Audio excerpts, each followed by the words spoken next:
Here on the rear section of the fuselage, there were tubes that went in here and down at an angle for the flying wires for the floats to fit up through.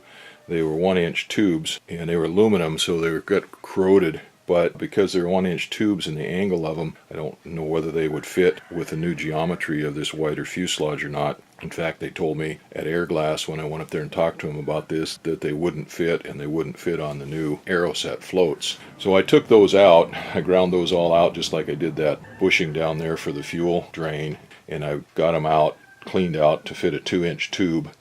I got these 2-inch carbon fiber tubes to put in there. This is what it looks like, nice and shiny.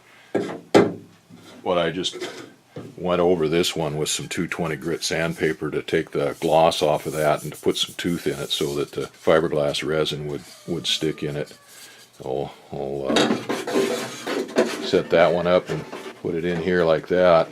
Get that glued in there, and the one on the other side. Well, that's the next step. I'm going to use some fiberglass mat for that, I think. Cut out a circle in the middle of a chunk of it, wet it out, slide it over this so that it's tight over that tube, and wet it out and stick it in to one piece on the bottom of this where it goes through this little relief for it, and here on the side. Those 2 cross tubes are fiberglassed in there. I did, like I said I was going to, I took some of the fiberglass cloth, the 4-inch wide strips that I had, and cut a little hole in them and then forced them over these tubes, and then put resin on and glued them down, bonded them down to these bulkheads here, both the outside here and this inside where they go through that little pocket there that's made in there for those to go out. And I was going to chop up a whole bunch of, in fact I was in the process of chopping up a whole bunch of glass fibers when I thought that I've got this mat anyway, I might as well use it. It's the same as the chopped fibers pretty much, except it's in a mat instead of loose. So I cut some pieces of that and I built up around here, all the way around these on all 4 sides, both where it goes through this pocket and where it comes through the wall. I built up a good fillet around there with that, and then I cut some strips out of that, about 1.5 inches wide or 2 inches wide, something like that, of that mat, and I wrapped it around those tubes. Now, I don't know whether I needed to do that or not, but I know those aluminum tubes that were in here were wrapped with fiberglass.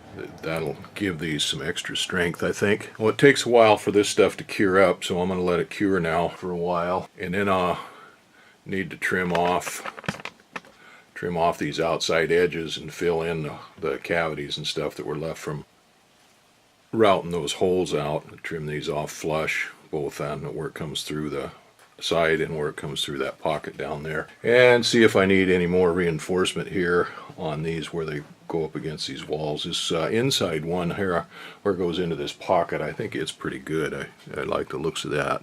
The outside where it goes through the outside wall, this lower one down here looks pretty good. This upper one might be a little bit skinny, but we'll wait till it dries up and then give it a good check and see. I can always add some more to it. I've got chopped fiber that I can use too to put in there and kind of fillet that out. Well, let this stuff cure up, and then the next step is to fix up that filler neck. I gotta sandblast it and powder coat it with corrosion resistant primer. Then I'll glass it in there where it goes. It'll be painted with the finish paint when I repaint this tank. I took this outside, used the die grinder with some 80 grit paper to grind down these tubes where they stuck out here in this pocket and on the outside there where they come through the side of that fuel tank.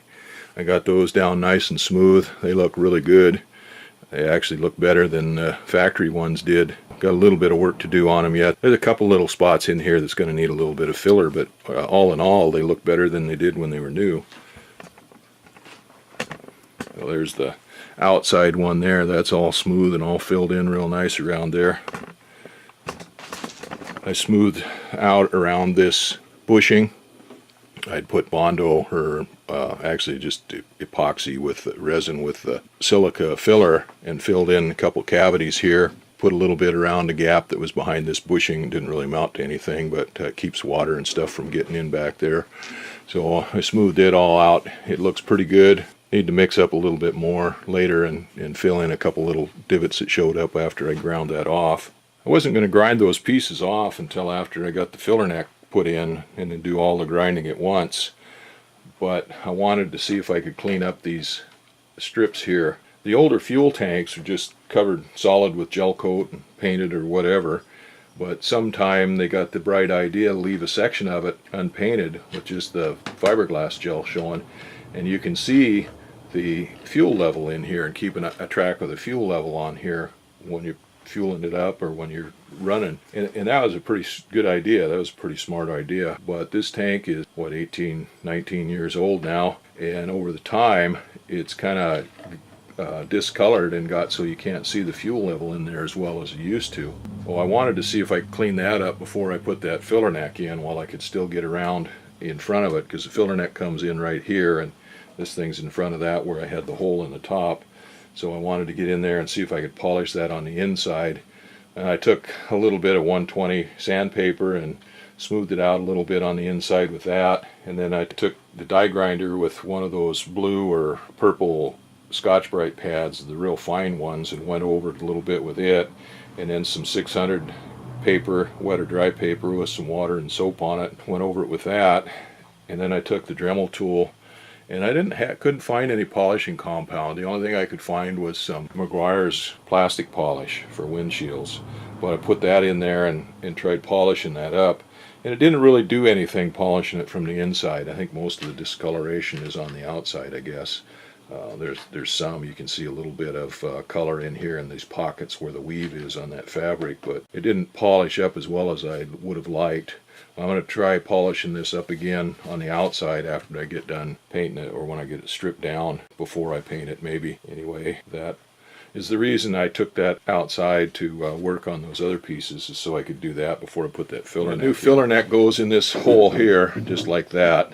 Well, I've got plenty of hole there, so now I got to make me up lots of fiberglass and build this all up in here so I can get this glued in real nice and firm.